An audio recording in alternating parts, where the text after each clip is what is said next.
Hello and welcome. It's wonderful to have you back here with us. This is Edex Live's Education Unlimited, and today we have a wonderful panel of people here to discuss one of the most pressing questions that everybody's been asking.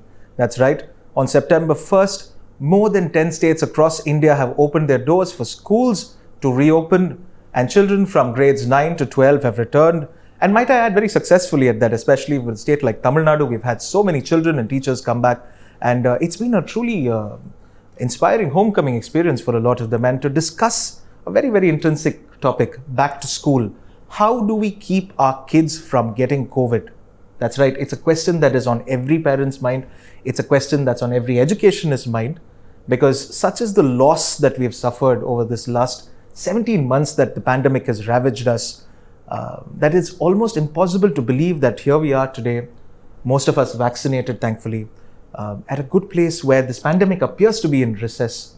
And to talk about the way forward, to talk about what we can do to keep our immunity up, to keep our spirits from sagging, and to ensure that our schools are full of healthy and socially distanced and sensibly smart children. I have with me today a wonderful panel of experts. I have with me Dr. Srinivasa Raghavan, who is joining us from Bala, Vidya, Mandir. He's the principal, he's an educationist, he's been abroad for a good many years. And his latest assignment here, he's been with BVM for 8 years. Thank you so much for being with us. I also have with me Professor Natarajan, who is an expert in Indian medicine, all forms of Indian medicine, and he's contributed to some of the most path-breaking, might I say, amalgamations and transformations of Indian traditional medicines, things like Abasura Kodinir and Nilavemba Kodinir that all of us have sort of had to tide over not just COVID but dengue in the past as well, and to bring it into tablet form and syrup form and into consumable forms that all of us can use in a very easy way. I suppose I must thank you, I think, for keeping us all and our kids also safe. Thank you so much for being with us, Professor. Thank you. And I have with me Dr. Chella here, who is a physiatrist, and he's joined us from Tirunelveli, and I'm very happy to have him with us. He's somebody with a wealth and a ton of experience with both rehabilitative medicine as well as he's a physician par excellence, and he's worked with adults and children alike. And he's somebody who has a very unique sort of insight into how children work, how the world of medicine works. And he's very on ground because he's been practicing in the heartland, and he knows how, the psychology of children is. And I'm very glad to have you with us. Thank you for joining us, sir. We're very excited also to have with us today Arun Kannan, who's joining us from the USA. He's an immunologist and a T-cell biologist, and he's done some very exciting work over the last decade. And he's been at Cornell, he's been at Penn State, and he's now at Johnson & Johnson, where he's doing a lot of cutting-edge research on some of today's most pressing immunological concerns. Thank you so much for being with us. It's very important to ask a very basic question, and I think Dr. Raghavan would be best placed to answer it. So schools have opened. It's been 10 days with holidays. I'd say about a working week. How is it going? See, what we have experienced is first joy in my child. After 17 months, we are seeing them continuously for 10 days. That's one of the interesting things that we have noticed.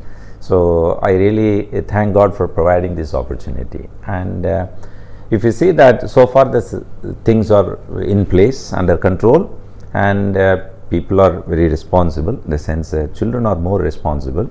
It is only our lack of trust on them before opening that matters a lot for all of us. That confused us. Okay, but children, said and done in the class 9 to 12, they behave well because they also know that it is their health.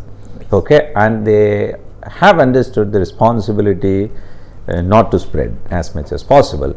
But we have also provided them some insight, and they are adhering to it. Parents are happy. We are seeing about a variation from somewhere from 85 to 95% attendance in these 10 days constantly. So that's a welcoming sign. And I think it's interesting you said parents are excited, but on one hand we're still not at the point where we can say compulsory education. In fact, the government has said that attendance is voluntary, which means if a parent gives written consent is when the child can come to school. And I think across the board, from a lot of conversations I've had, I've realized that children are excited to be back in school because I think the pandemic has been tough on them. But this whole thing of children being excited versus parents being very worried, what impact is it having on the child? See, if you see that parent standpoint is that the safety of the child, which has to be respected. Obviously. But at the same time, we need to take the children's mindset also a lot, because psychological balance is much needed for the children. And if this continues, then they go into the shell. Okay, so in that way, both the points from the parents as well as students are welcome. But as you said that in SOP also, there is no stringent guidelines on, or the government doesn't mandate the child to be attending the school in the bracket that is specified or permitted. In that way, schools are also a little liberal in understanding the situation of the parents, inquisitiveness or the worry, whatever you call, and at the same time enabling the child. Say for example, in some of the classes, the number of students turnout on day 1 was less, but day 3 was higher, because some parents, they wait and watch. Okay, so that is acceptable. But that wait and watch will not continue for a longer period of time. They want to see how the trend goes, and they want to be a little careful. Fine, when we do our job well, when the children behave well and the society supports well, then it may fall into the right track. Dr. Chellakumaraswamy, I mean, you're somebody who's been working with the community for so many years, and you've been seeing so many people through this pandemic adhere to SOPs, maintain protocols. You see people not maintaining the protocols. Today on the roads, we are in Chennai now. Yeah. When we go outside, you and I both know how many people don't wear masks, how many people wear their masks here. Yeah. How many people don't bother? I mean, we say 6 feet, it's really not practical in India. Unfortunately, that's the case. Now, with children in a controlled environment, how easy or difficult is it, do you think, to maintain these SOPs? Okay. See, we take it as a viral disease. See, this condition, this pandemic, it's exclusively viral disease. We need to go with one criteria. So we, in spite of SOPs has been formulated and has been told, following it very strictly among the educated population, among the college goers or among the teachers, it's very tough. And following it very strictly with the institutions and organizations or factories, it's mandatory. People make it mandatory. But for the school children, as of now, we have started for 9th, 10th and 11th, 12th standard, 4 standards, students are coming into the school. Making them follow the strict protocols, strict standard operating procedures will be, as such, what I feel is that it's easier in a school environment, inside the school environment. But it's not alone the only area where a child can get infected. Say the child has to come from home, they have to get into the bus or a vehicle. It can be a public vehicle or say a school vehicle or a private vehicle. So they have to get into the school. Where not everybody has the luxury of having a private vehicle, especially in a state like Tamil Nadu. And I think that's a very good point.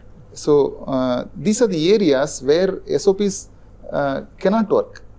Say we can say, but being a children, they may not be in the exact situation, always conscious about what are the procedures to be followed strictly.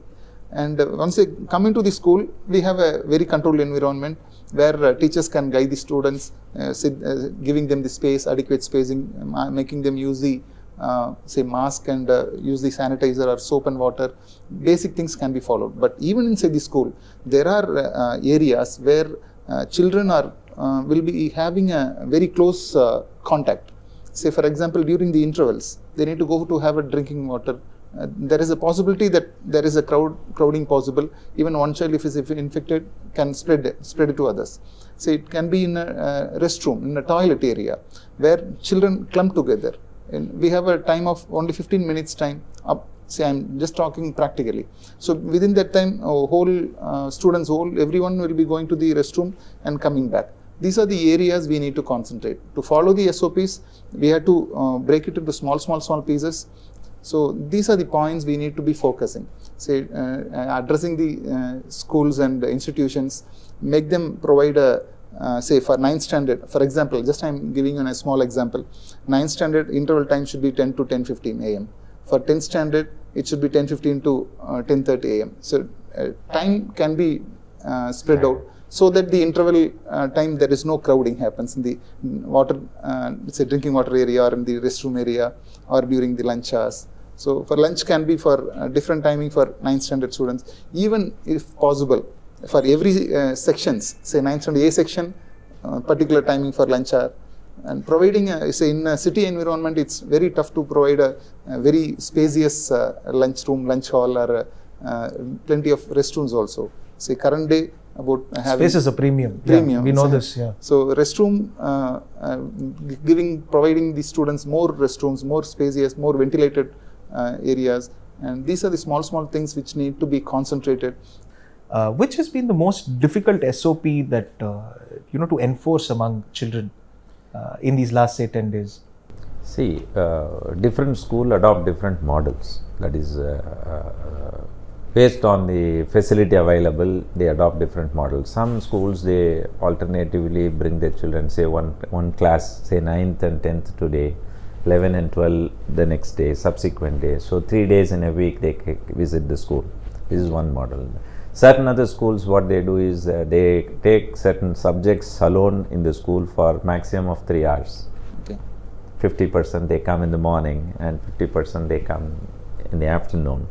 And they have also given separate rooms, say morning session one floor, evening, say afternoon session another floor, so that the spread is contained to a certain okay extent. And even allocation of toilets, this particular section use this particular part of the restrooms in the school, so that so all these things we give guidelines. Okay, but as you rightly said that can we have what you call complete adherence inside the toilet? Okay, flushing of toilet. We may provide all the facility, but the thing is we have to ensure that hygiene part of it is taken at most care. Yes, that part of very it. Important part. That part of it is also one of the major concern. If that is a spreading factor, then we need to pay attention to that. Okay, so ventilation. Certain schools have got good ventilation, but certain other school, because of its locational disadvantage, ventilation is minimal, because surrounded by the buildings, high-rise buildings on all the sides means then you may not have, you can keep the windows open, but the thing is there will not be ventilation. So each school should evaluate their facility exactly. and adopt a different model to give the best effect to the children. Okay, if you have everything but it is not supporting this particular situation, means we have to, as the leaders of the school, as a responsible academician, we should not open the school.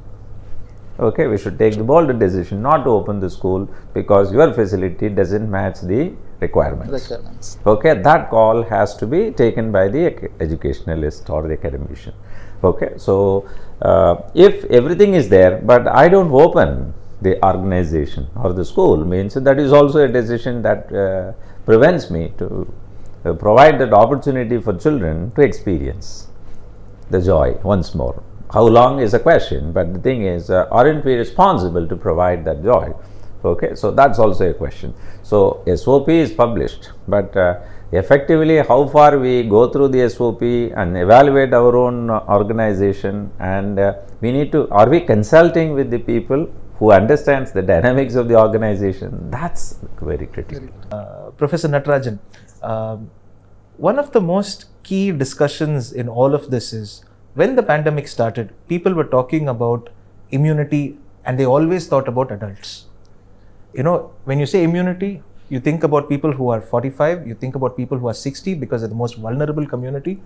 Yes. Children were only an afterthought, unfortunately. Maybe because they thought children would be able to handle it better. Not too many children have been infected. If you look at India's numbers, they're still very promising. They've not been very severely affected. In fact, cases among children only started coming up in the last second wave, a little bit here and there sporadically. We heard of one home in Kilpok that was entirely infected, and we've had a few clusters across India. But from a very layman's perspective, how would you rate the immunity of the average Indian child, in your opinion, as a clinician, as somebody who's worked extensively with Indian medicine and across the board? How good or bad is the immunity of the average Indian child? See, generally our Indian children are much more immune compared to the other countries or the other developing countries, because our Indian diet is such that it has inbuilt immunity boosting herbal ingredients. They are part of our regular diet. So definitely they are, since being part of the regular diet, the immunity is generally good enough, not bad. That is why even this COVID-19, the children are not much affected. So though they are carriers, actually, they are being infected because their family members are affected, means children definitely will also get affected. But only thing, the symptoms, most of the time they are asymptomatic, or even if their symptoms are very mild. That is why, a lot of hospitalization or death or something. Is that because they're children, yes, or because their immunity is good? See, because especially this COVID-19 has not affected them, or this infection has not caused severe symptoms in the children, for two reasons. That type of infection itself is something like that. Secondly, even the children could be more immune towards that particular viral infection, because immunity is always, generally innate immunity is there, non-specific immunity is there, and the specific immunity is there. So probably the children are more non-specific immune to COVID-19. So unlike common cold influenza, especially during the rainy season or winter season, if you see the doctor's chamber, always flooded with the children, right? So a lot of children go to the hospital, parents take them to that. But especially this COVID-19, fortunately, has not affected the children much. Maybe their immune system is strong enough towards or against this COVID-19.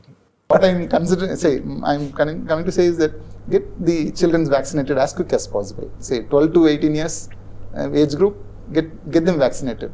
Less than 12 years, the angiotensin converting enzyme is not there in their body. So we can take some time, extra time. But our under 18 vaccine is not yet it's really very nascent at this point. And I don't think, have you encountered many of your students being vaccinated at this point? Since the age group is 18 plus, yeah. Okay, so percentage of children, those who have completed 17 plus getting vaccinated is almost nil. Almost. That's the status what we are having. Yes. One more reason I would like to just share. Please. Because for the children, to have a little more immunity toward this COVID-19, possibly that their, the thymus gland, it's a very important gland. It belongs to the lymphatic system. It is very important because in children, the size is big enough, and these immune cells, especially the T lymphocytes, they get matured. They produce in the bone marrow, but they need to get matured in the thymus gland, because which is just in the chest, just along towards nearer to the sternum area. So since the thymus gland is big enough, enough T cells get matured. So the T cells present is very important to create more immunity. Even the B cells, specific immunity, can get activated. So maybe since but as a person grows, as a person getting age, the thymus gland getting shrink, the size is getting reduced. So the T lymphocytes getting matured, possibility becomes less. Thereby maybe the immune level toward the specific COVID-19 also becomes less. I think that could also be a possible reason for children having more immunity towards COVID-19. Looking at how the various variants of the coronavirus have been coming, and the world, of course, is dying for information on what the next variant is and how dangerous it could be for children, what are some of the things that you're sort of in touch with, and what are some of the discoveries that you think will be pertinent? And how do you think this will work in an Indian context? I mean, how is the virus evolving, and how dangerous or not so dangerous is it for Indian children? Thanks for that kind introduction. This is a key question, right? That's in the front and center of the scientific community.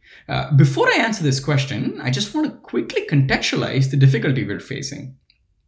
Viral infections, including the SARS-CoV-2, which is responsible for the current COVID-19 pandemic, are particularly hard to treat for two reasons. One, viruses can spread and mutate rapidly. For instance, as you alluded to, in the case of the COVID-19 pandemic, there are now 4 strains of the virus, including the recent Delta variant, that's distinct from the parental strain that was identified in China.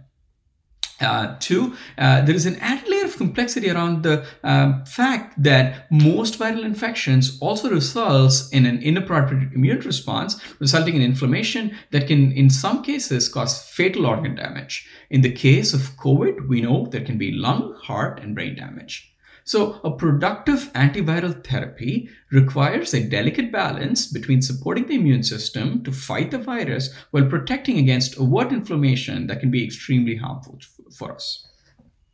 What's troubling is that this recent Delta variant has resulted in a paradigm shift in our understanding of how this virus affects different age groups with significant increase in the number of infections in kids. This is very different from what we had seen with the previous variants. Now, we know the Delta variant is a lot more infectious relative to its predecessors. So at this point, it's unclear whether the increased infections in kids is because children are just more susceptible to this, specifically to this Delta variant, or if this is just secondary to the fact that the Delta variant is a lot more infectious than the previous variants.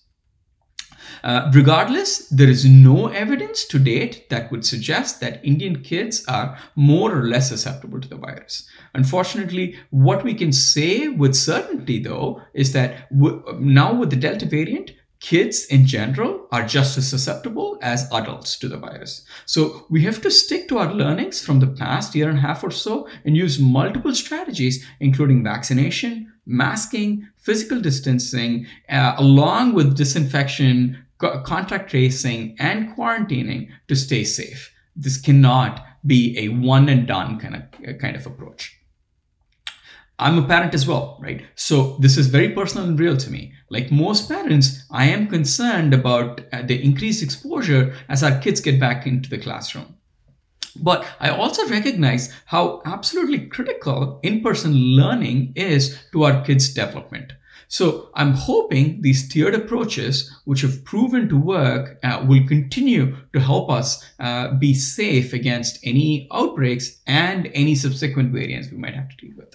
I have a question to ask you, sir, Yes. because ever since this pandemic started, and you must excuse me for saying this, unfortunately everybody is an expert because of WhatsApp University. WhatsApp University is the most potent place. It has the maximum number of students and self-appointed professors. And every day, notwithstanding, you get messages saying, take some manjal, take some this, take some that, a bunch of things that you can find in your kitchen, put it together, boil it, COVID will go away in 3 hours. And it keeps getting more and more promising, you know. And some of it is ridiculous, some of it is backed by science. Because very often when I go online and I search for it, you know, just to check if these things are true, they claim to be based on ancient Indian science. But when you actually go back and look at Ayush's guidelines, many of these things are not ratified, they're not verified. So what is it that is actual Indian medical science, sir? Immunity boosting for children, what is actually science? As an expert, could you tell us a little bit about what is actually science and what is myth? In all of these forwards that we get, you know, do A plus B plus C and boil it for 6 hours and drink it, keep it under the new moon, keep it under the half moon, drink it. You get so many of these forwards. Yes. Could you tell us a little bit about what is actual science and what is not? Because I think people should know what it is that they can actually do at home. Yes. You know? See, to do it at home, you know, there are in official websites. Suppose if the people want to know the actual, you know, the immune boosting herbs, because diet is very important, as we all know, for, you know, boosting immunity. So, but the diet in today's scenario, it's not a complete diet. So, immune boosting herbs, if they also become part of the diet, it is actually the best thing. So that, you know, along with the diet becomes complete, sleep is, if enough sleep is also there, if enough physical activity is also there, it is said that people will be sufficiently immune enough. So to make the diet complete for these immune boosting drugs, people can refer the actual, you know, websites like Ayush websites. I'm sorry to interrupt, Yes. but since you made this point about the diet not being complete, Yes. see, traditionally doctors always talk about how kids are eating a lot of pizza, they're doing a lot of junk food, and they're substituting what we've always traditionally had. In fact, I'm sure Dr. Raghavan also will agree, schools about 3-4 years ago, the government said all canteens should not have junk. Yeah. I think chips made their way out. Sorry to mention brands, but soft drinks, aerated drinks were no longer available in cafeterias. That was a very widely celebrated move. In fact, it's called very forward. Could you just tell me what it is that kids are not eating today that they should be eating? See, our general food, Indian food, though we discussed that, you know, it contains enough spices or enough immunity boosting materials, but even then there are specific immune contributing herbal medicines. They can become part of the regular diet in these days, especially like tulasi, ashwagandha, lavanga that is called a cinnamon bark, even black pepper, or even, you know, like turmeric. So these are all, you know, commonly used materials, but people need to focus little more on that so that they become the regular part of the diet. Now, even government is also promoting a lot of medicines like Ayush Kavad or even Nilavimbu Kutinir, Kabasura Kutinir, even, you know, like Ayush Gur. These materials can become, you know, like available in the family so that on a regular basis children can be given. See, once in few days at least, these kinds of medicines, what has been recommended by the government, either from the Ayurveda side, or from the Siddha side, or from the Unani side, or homeopathy side, at least one system people can follow on a regular basis, so that their children become sufficiently immune enough. So that their diet, I feel, then only it becomes complete. What actually happens when these traditionally consumed medicines, I mean, I'm not going to call them medicines, but part of our diet, over time when people stop consuming it, what then happens to children? So even giving them the right food, the right quantity at right time becomes a challenging task even for the parents. So then what happens, what is available, what is possible, we are forced to eat, and the same thing even we offer to the children. So over the period of time, slowly the culture is getting changed to the level that, like what we were a few decades back and what we are today, and probably if the same trend continues, what we will be eating, or the type of food what we are going to eat after a few decades, probably I feel it will get changed significantly. Maybe this COVID-19 is helping us to rework on our food pattern, rediscovering our food pattern, so that we don't deviate much. So we go back to our old culture. We try to understand, we should not go away from the Indian system of food is very good. It's a very good balanced diet. To stick to that, follow that, so that we will be on the safe path. I think these kind of infections are for teaching us to be more aware about what we have to eat. From an immunological perspective, where do you think Indian kids stand? Do you think that they're better equipped to handle the virus vis-a-vis their Western counterparts, or do you think they're at more of a risk?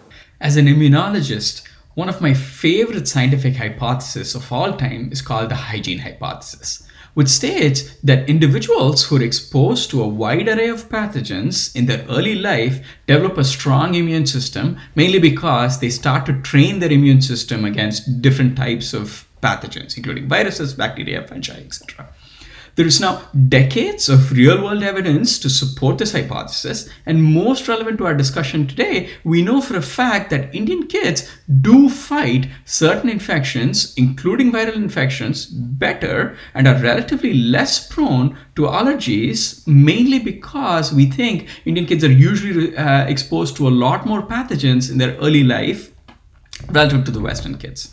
In spite of this, to date, there is no evidence, and I repeat, no evidence to support any hypothesis around Indian kids responding differently to the coronavirus. So there is no reason for us to think that Indian kids would be more or less susceptible to COVID. Unfortunately, even after dealing with this virus for so long, we still have significant gaps in our understanding. But Dr. Chai, I wanted to ask you a question about, you were talking about children's immunity, and you made a very interesting point about how younger children, because of the sheer morphology of it and the way their anatomy is structured, they're less susceptible to the virus, COVID. But do tell me, is there any sensibility to try and boost their immunity? Or is that because there are two schools of thought. One is people will tell you that it's a pharmaceutical gimmick, to boost immunity, to take pills. In the West, of course, it's a booming industry where people are on supplements all the time. They take 15, 16 pills every day. They do it voluntarily to keep several levels in check and so on and so forth. We, of course, we have that unave marundu mindset, of course, but though we've evolved in several directions, are we at a point right now where we need to start thinking of giving our kids supplements just to ensure that their immunity is on par, if not better? Dr. Chella, your thoughts? Yeah. See, we consider immunity as point of discussion for children. See, for adults it's different scenario.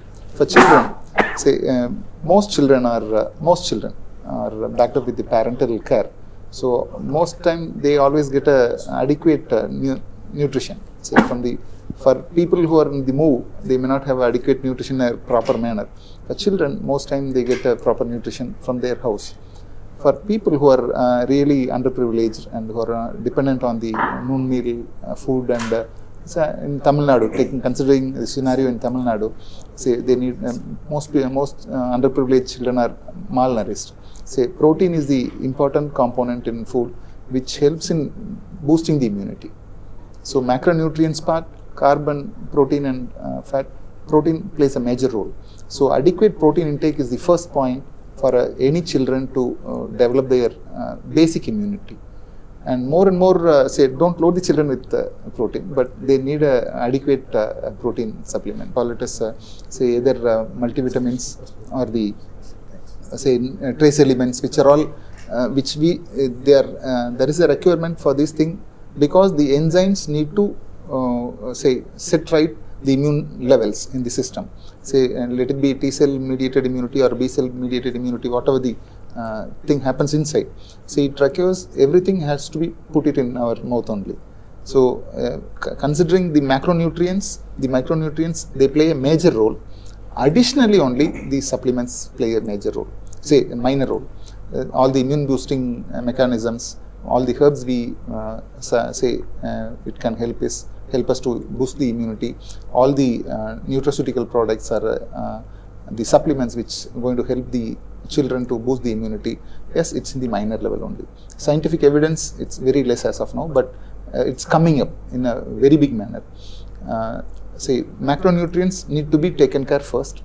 Then the micronutrients such as vitamins, minerals and basic supplements need to be fulfilled for the recommended daily allowance. It need to be there. And beyond that, the herbs. Say we can't load the children with continuously with the herbs to boost the immunity. No, it's not possible and not necessary also. Is there such a thing as too much immunity? Say too much immunity is dangerous. Say I will tell you, it's autoimmune disorder. It will turn as, say, immunity has to be in the balance. It's like a say weighing scale. It shouldn't be in the balance. When the immunity goes down, we get more infection. When the immunity is high also, there is a problem. That autoimmune situation comes in. Say bronchial asthma is a condition where more immunity is there. Say any rashes or urticaria or skin issues, there the immunity is in the higher side.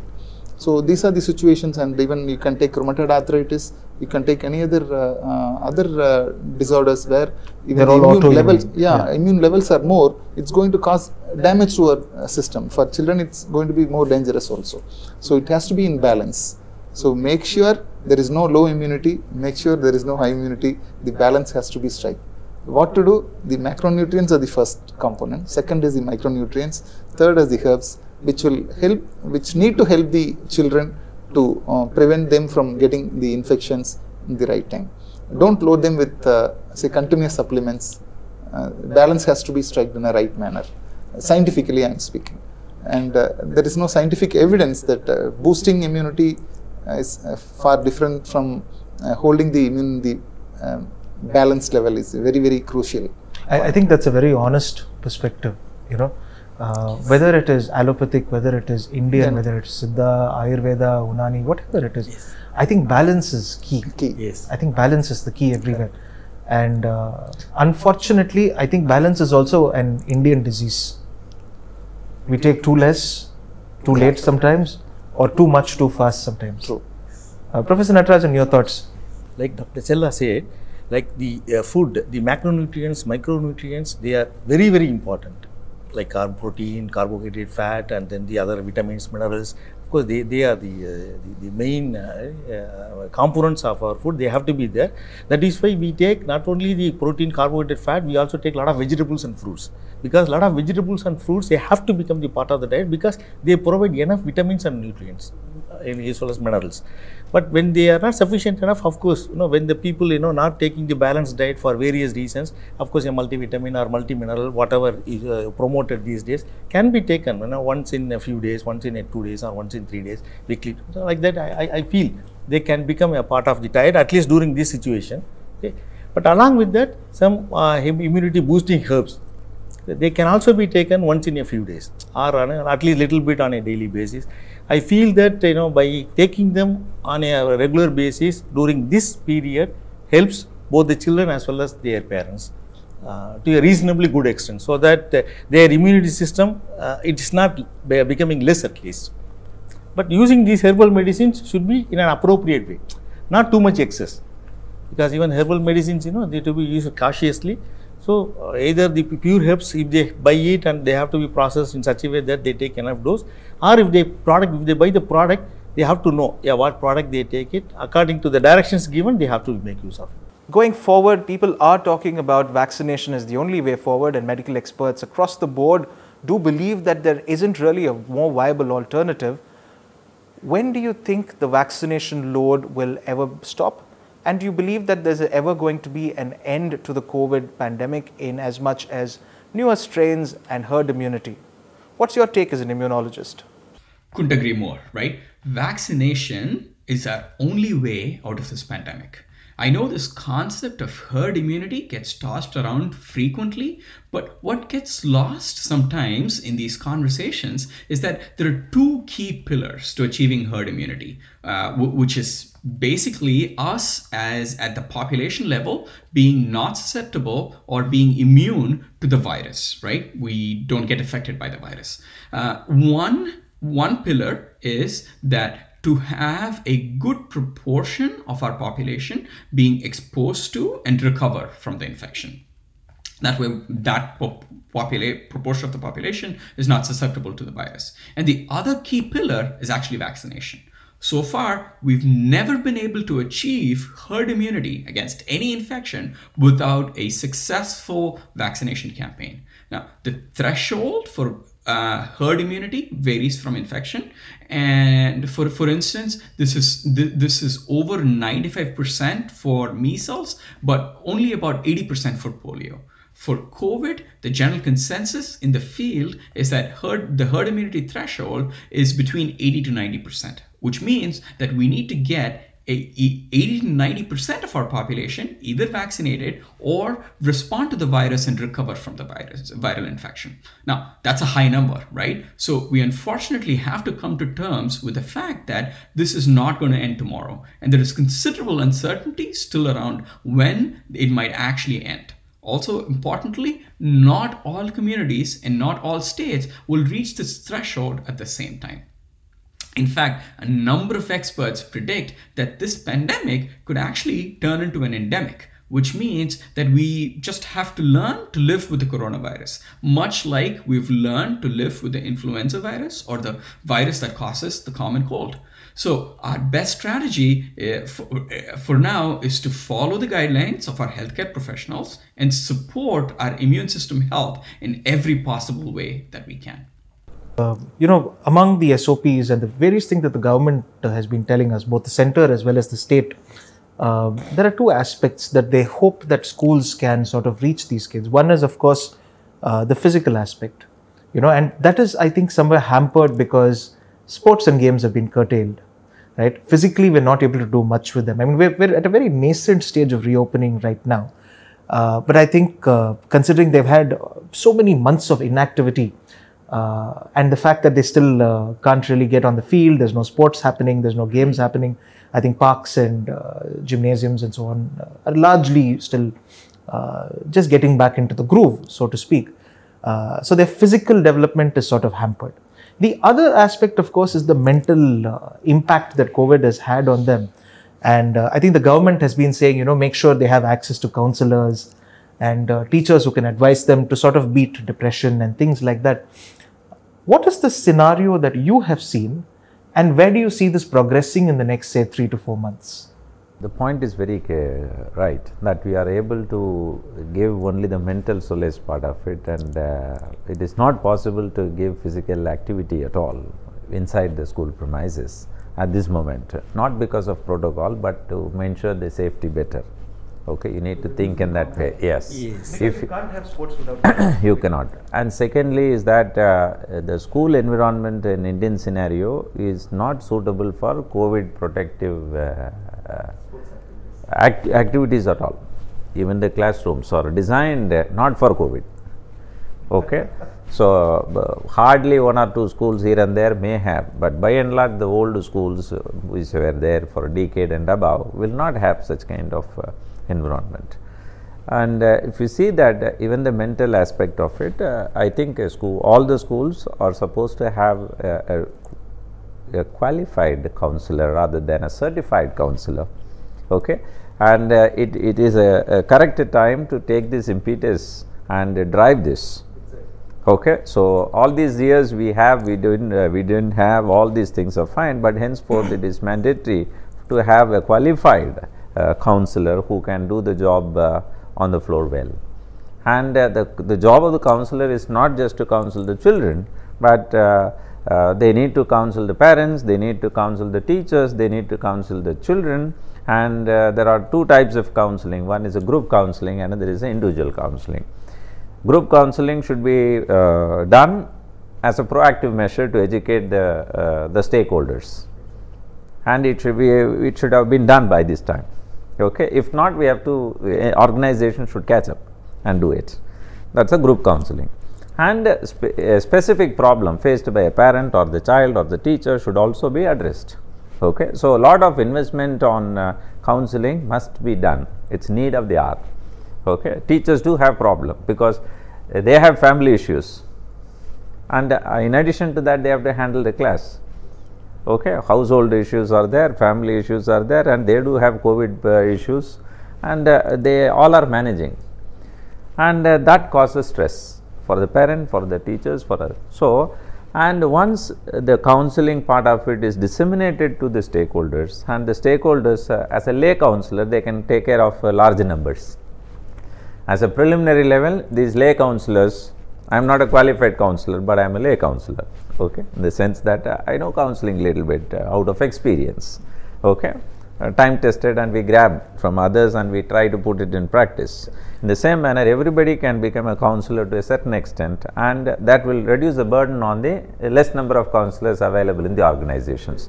So, counselors should create counselors. And that is mandatory. It's not about COVID, otherwise also. Okay, I am not talking about the pandemic period. In general, the school should have this kind of culture. So, from a children's perspective, as a physician, could you tell us, A, how important it is to vaccinate children? Yes. And B, how effective do you think it will be? Yeah. There are two components in it, very, very crucial. Say, like any other virus, say like influenza virus, COVID virus also has a capability to mutate itself and get into newer strains. Already we have seen 4 strains are already there, Delta plus is there. Few more strains are there, we have not yet find out. So likewise, it's going to happen over next few decades also. But only thing is that making sure every child is vaccinated will prevent them from say saving their lives. Every life is precious now, current day. Say leave it say government school children or private school children, whoever it may be. Say now every life is important. Every child matters. Every child, no doubt about it. Yeah. So in this scenario, vaccination is very, very crucial. Vaccinating everyone is very, very crucial. So what happens in most of the Western countries, say US, they have completed more than 80% of people have got vaccinated, but their ICUs are full now.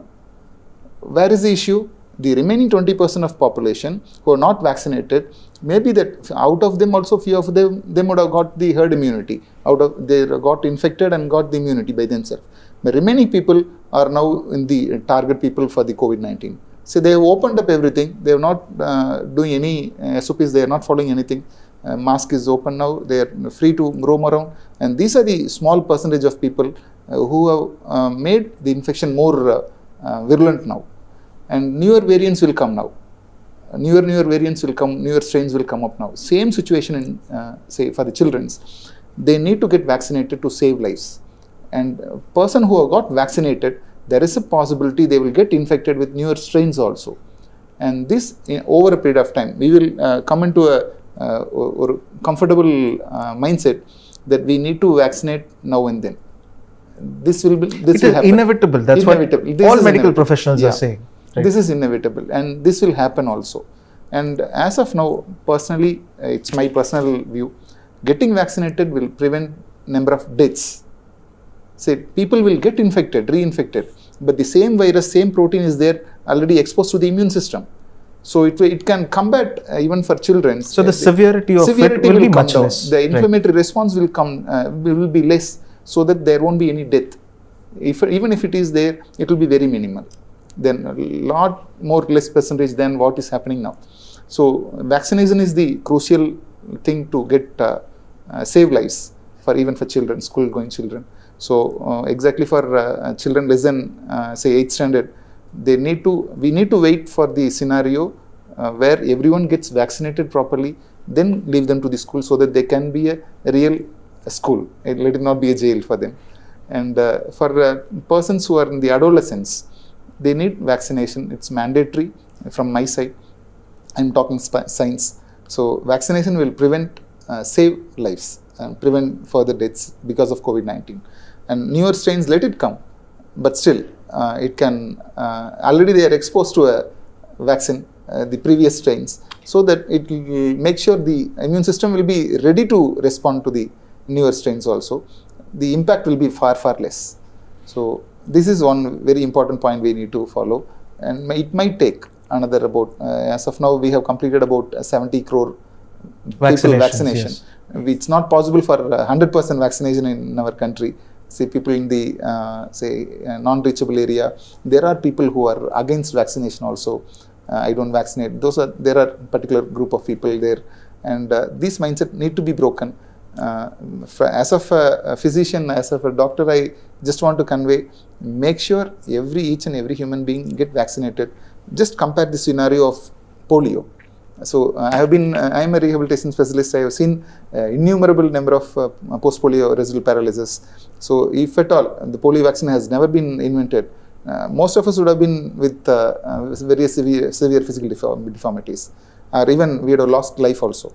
So like a same polio virus, COVID is a virus, and with the vaccination we can prevent from getting into the infective, death, to save lives. Say take chicken pox, take smallpox, any other, even yellow fever, Japanese encephalitis.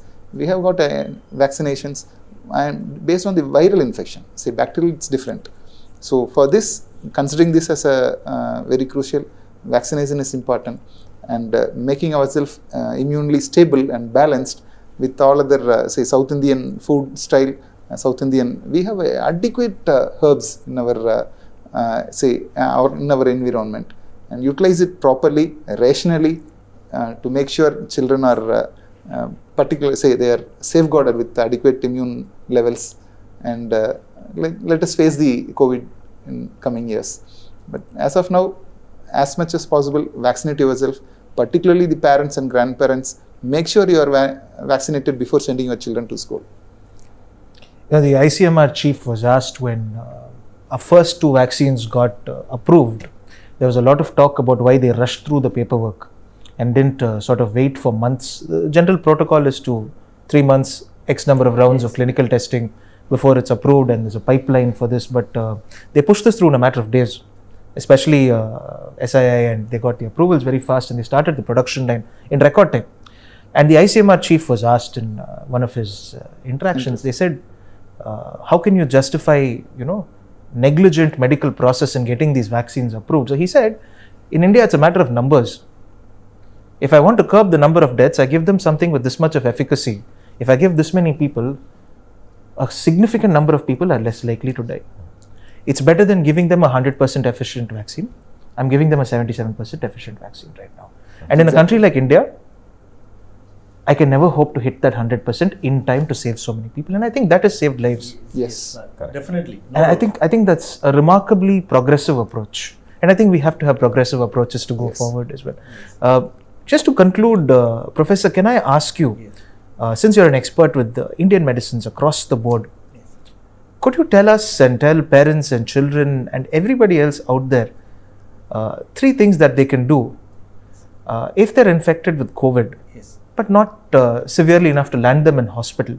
3 things that they can do either at home or through a nominal process to ensure that they make it out stronger.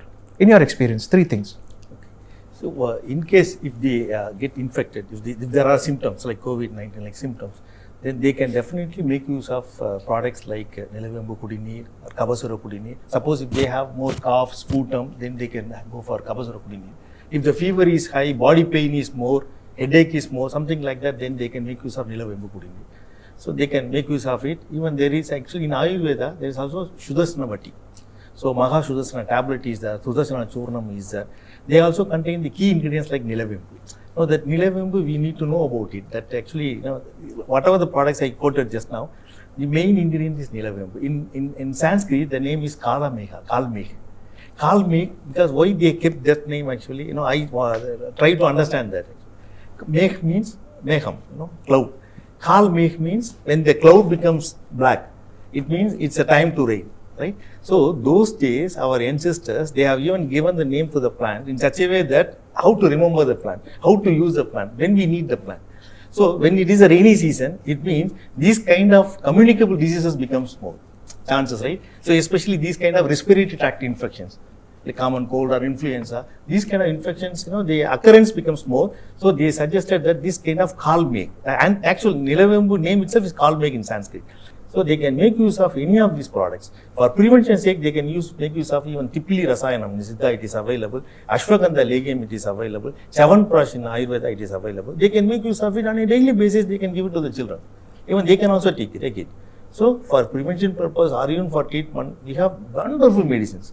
People need to be aware of it, they should make use of it, so that not only this COVID-19 or newer strains, we need not even think about it.